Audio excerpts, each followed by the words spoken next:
కేసీఆర్ గారు అంటే ఈ సర్కార్పై చేసిన వ్యాఖ్యలకు కౌంటర్గా రేవంత్ రెడ్డి గారు మాట్లాడుతూ మా ఎమ్మెల్యేలను టచ్ చేస్తే మాడి మసైపోతారు, నేను జానారెడ్డి లాగా అలాగే జయపాల్ రెడ్డి లాగా కాదు, నేను ఒక కాపలాగా ఉన్నాను కూడా వారు మాట్లాడారు. ఏం చెప్తారు?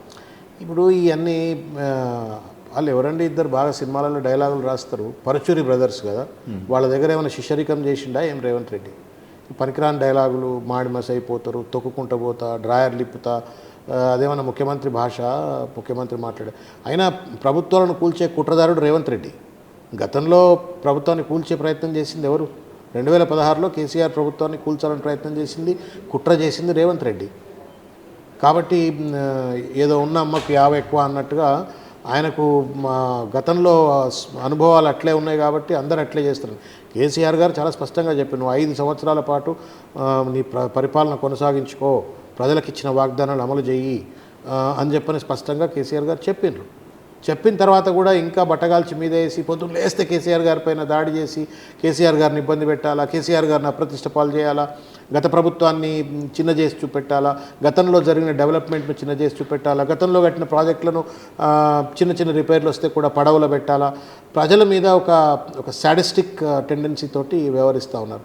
ఇప్పుడు నాకు మీ మీద కోపం ఉంటే మీరు కాళేశ్వరం ప్రాజెక్ట్, కేసీఆర్ గారి మీద కోపం ఉంటే కాళేశ్వరం ప్రాజెక్టును ఎండబెడతారండి? ఎంత అన్యాయం అండి! ఎన్ని లక్షల మంది రైతులు దానిపైన ఆధారపడి బతుకుతూ ఉన్నారు. ఎన్ని లక్షల ఎకరాల భూములకు నీళ్ళు రావాల్సిన పరిస్థితి ఏర్పడుతుండే. ఉట్టి కేసీఆర్ను దోషిగా నిలబెట్టాలని, కేసీఆర్ను ఏదో తప్పు చేసిండు అనేటువంటి ఒక భావనను ప్రజల్లో చొప్పించడం కోసం నువ్వు ఇవాళ కాళేశ్వరంను పడావులో పెట్టేసినావు. దానివల్ల ఇవాళ రైతులు పంటలు ఎండబెట్టుకుంటున్నారు, తగలబెట్టుకుంటున్నారు, జీవాలు చచ్చిపోతున్నాయి, చెర్లలో నీళ్ళు లేవు, గ్రౌండ్ వాటర్ పడిపోయింది. గోదావరి జలాలు ఎత్తుకొని పోసుకోవాల్సినటువంటి ఒక గోదావరిని అద్భుతమైన ప్రాజెక్టును చిన్న డ్యామేజ్ అయింది, కాపర్ డ్యామ్ కట్టుకొని రిపేర్ చేసుకోవాల్సి ఉండే. అంటే ఈ సందర్భంలో డ్యామ్ సేఫ్టీ అథారిటీ వద్దు, దాంట్లో నీళ్లు నింపితే ప్రమాదం ఉంటుందని చెప్పిన నేపథ్యంలో ఇట్లా చేస్తున్నామని కూడా ఉత్తమ్ కుమార్ రెడ్డి గారు చెప్పారు. ఉత్తమ్ కుమార్ రెడ్డి గారు మాటలని ఉత్తత్త మాటలండి. ఇప్పుడు అదే డ్యామ్ సేఫ్టీ అథారిటీ ఇప్పుడు చెప్తా ఉంది కదా, అప్ స్ట్రీమ్లో కాఫర్ డ్యామ్ కట్టేసినట్టయితే కాళేశ్వరం ప్రాజెక్ట్ నుంచి వాటర్ లిఫ్ట్ చేయొచ్చు అని చెప్పారు. ఒకటి. ఇంకోటి, దేవాదుల దగ్గర ఏ బ్యారేజ్ ఉందండి? దేవాదుల దగ్గర ఏ బ్యారేజ్ ఉంది? ఏ బ్యారేజ్ లేని దేవాదుల దగ్గర గన్ని టీఎంసీల నీళ్ళు ఎత్తిపోస్తున్న తర్వాత నువ్వు కాళేశ్వరం దగ్గర నీళ్ళు ఎందుకు ఎత్తిపోయలే? దాన్ని సాకుగా చూపెట్టి దాన్ని ఎండగట్టాలని ప్రయత్నం చేసినాను. అంటే మరుగుజ్జు మనస్తత్వం, అది షార్ట్ సైటెడ్నెస్.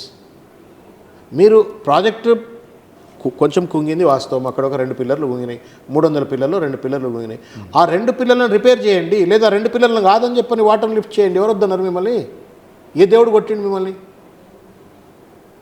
ఇప్పుడు కేసీఆర్ను దోషిగా చూపెట్టడం కోసం మీరు ప్రజలను ఎండబెడతారా? రైతులను ఇబ్బందులకు గురి చేస్తారా? పొలాలను తగలబెట్టుకునే పరిస్థితి తెస్తారా?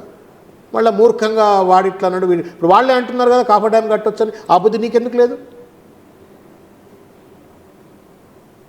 ఇది కావాలని చెప్పని ఇవాళ ఒక చిల్లర రాజకీయం చేస్తూ ఉన్నారు. సాడిస్టిక్ గవర్నెన్స్ అంటారు ఇది. This is not a progressive governance.